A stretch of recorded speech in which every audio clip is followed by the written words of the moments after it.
Before, this is particularly important information coming your way if you're heading towards retirement, but not only for people heading towards retirement within a short period of time. This could be, you could be middle-aged, could be in your 30s, whatever. A lot of people need to understand what you need to be doing now at early years, middle years, because ultimately it creeps up on you.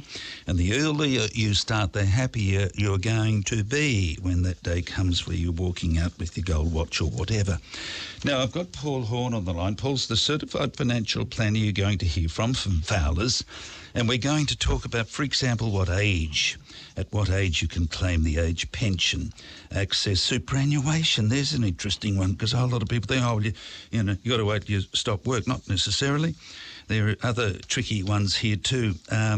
For example, when it comes to assets, what amount of assets can you have? What amount of assets going to be taken into consideration when you're accessing the age pension? So here we go. Paul Horn on the line, certified financial planner at Fowlers. Paul, good morning.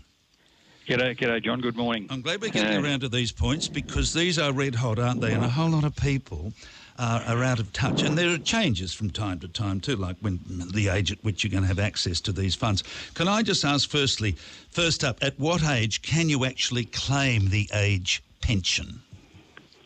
Okay, so for both men and women these days, there did used to be some different rules years ago, but as of now, it's age 67 for everyone. So the age at which you can put in an application for age pension is age 67. Yes. Did it used to be 65? It did used to be 65, and many years ago, the age for female age pension was actually age 60. So that was probably more than 20 years ago now. They gradually brought the ages in line with each other, being 65, and then over more recent years, the age pension age gradually increased up to age 67. Because we're living longer? Well, yeah, a couple of different reasons. I suppose superannuation or compulsory superannuation was first brought in back in the early 1990s, partly because the government knew at that time if things kept going how they were going and with the ageing of the population, it couldn't afford to keep the current age pension system in place that they had at that point in time based on all the statistics and projections going forward. So some of the changes they've made has been, I suppose, in terms of overall government spending on age pension and how much that's going to cost in the future. So they had to increase the age at which people can apply for the age pension and hopefully keep people working a little bit longer to accumulate more superannuation as well. Yeah. Let's talk about the sets of rules when it comes to the pension and when it comes to superannuation, because I've been told recently most people don't realise they've got access to superannuation sometimes early. What are the details here? That's right. Yeah, a lot of people do get confused and get the two sets of rules around Centrelink Age Pension and superannuation a little bit mixed up. Yes. So, as I said, you can apply for age pension at age 67. That's when you become eligible. However, with your superannuation, you technically can start to access your super from age 60 in certain circumstances if you wish to access it as a pension, as an ongoing income stream, or if you've ceased work with an employer after the age of 60, you can also get access to your super. Or at age 65, whether you are working or not working, you can access your superannuation in full, whether it be as a lump sum or as an ongoing income from age 65 onwards. So how and when you access your super is different to the rules surrounding Centrelink Age Pension. Did you say lump sum at 65 pension, the superannuation? Technically, yeah. If someone at age 65 wanted to take a lump sum out of their superannuation, they can. Now, again, this is an area where people need to get advice because whether you take it as a lump sum or whether you take it as an ongoing income is areas around where people need to get advice in terms of what is going to be best for them from both a tax point of view and an age pension point of view going forward. So, yeah, that's probably around where people need to get some advice. But, yes, you can access your super as a lump sum from age 65. Yep. Is there there's a link, though? You're saying a link between superannuation and Centrelink pension? Well, no, I suppose it's just in terms of people's overall planning of their income in retirement, because there are going to be some people that fall into the category of being able to draw down on their superannuation as an ongoing income stream, but they might also be eligible for a partial age pension as well. So we look at obviously people's overall income needs, and obviously there's many people that might fit into that category of getting a partial age pension, but also getting an ongoing income stream from their superannuation assets as well. Mm-hmm. Now, here's the tricky one of assets, what you're allowed to have and what are going to be treated differently, if you like. Some assets are fine and others will be taxed. Talk to me about how that differentiation is made. Okay, so firstly, in terms of assets, there are a couple of assets that aren't included when Centrelink assess you for your overall assets test. So the key one that probably most people are aware of is the home that you live in or your principal place of residence. It is not counted at all under the Centrelink assets test. So the value of the house that you live in, and it can only be one house, even if you own what you call a holiday house, that can't be included. So just the one house that you live in, it is never counted. Then the other important asset that is not counted is if you've got a couple and one is under age pension age, as in they are under age 67, and they still have money in superannuation, the balance that the person under age 67 has is also not counted under the assets test. The minute that person becomes age 67, then it is counted, but while they're still under age 67, it is not counted.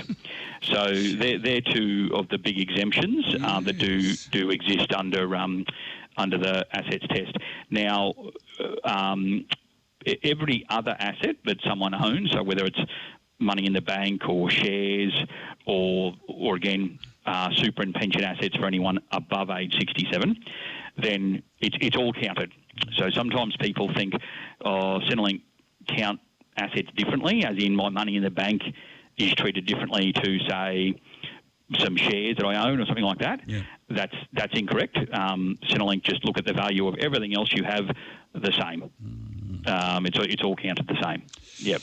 Now, let's talk about, what age you can actually claim the age pension. Is it at a cut and dried age?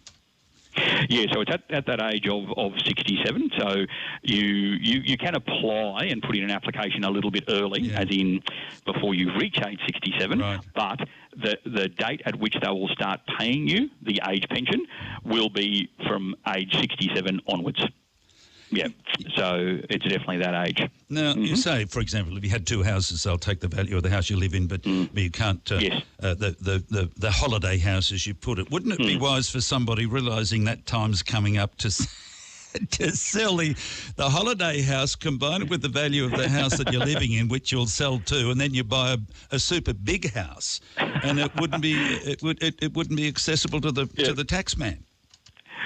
Oh, look, there's all different things that people have to look up leading up to retirement. Obviously, yes, that one exemption being the house you live in, it's not included.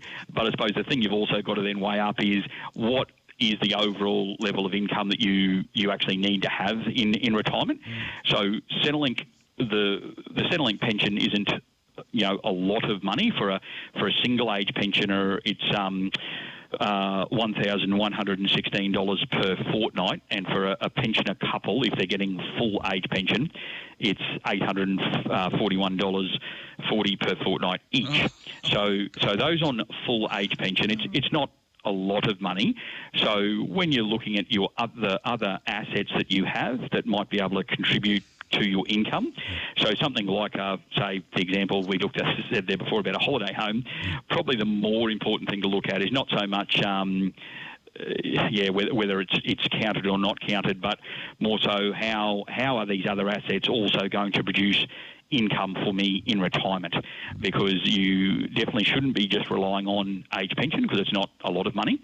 So it's more so around what's the best overall strategy or structure to produce the best income for me in retirement.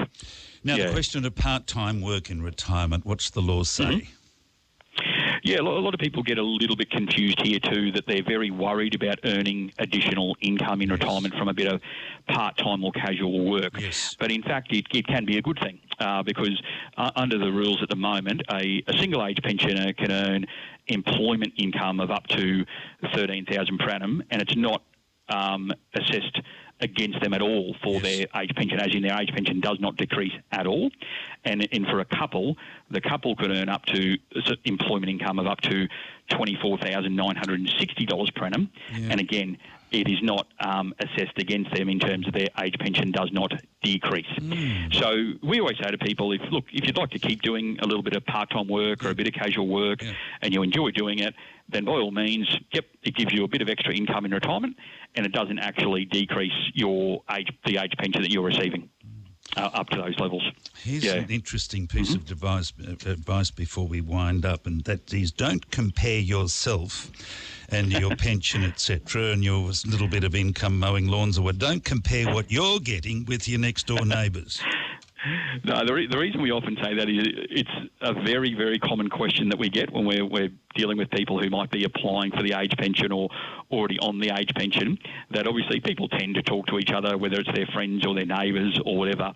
And that's where, stories circulate and people sometimes get the wrong advice or the wrong figures or just the wrong idea about age pension, because you don't know the full details of maybe your next door neighbour. They don't know your full details, and therefore it can become quite confusing if people think, I should be getting this amount of age pension purely because the person who lives next door to me is getting this amount of age pension. So, it's always best to only look at your own individual circumstances and to get advice around that, and to try to then maximise what I suppose you can get as an age pension based on your particular circumstances. Yeah.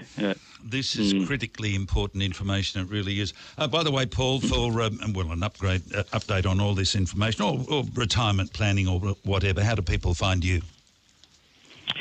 Oh, look, the Fowlers Group office can be contacted on our phone number, 42324700, or the Fowlers Group website. Look us up online, and obviously happy to have an initial chat and see how we can assist people. His name is Paul Horn. That's the person you ask for, certified financial planner at Fowlers Group. Here's that number again, 42324700. We'll get on the website of Fowlers Group. Good on you, Paul. Really interesting info. Thank you. Thanks a lot, John. That's Paul Horn, certified financial planner in our city, obviously just along from what used to be the City Place in Lake Street. Now we are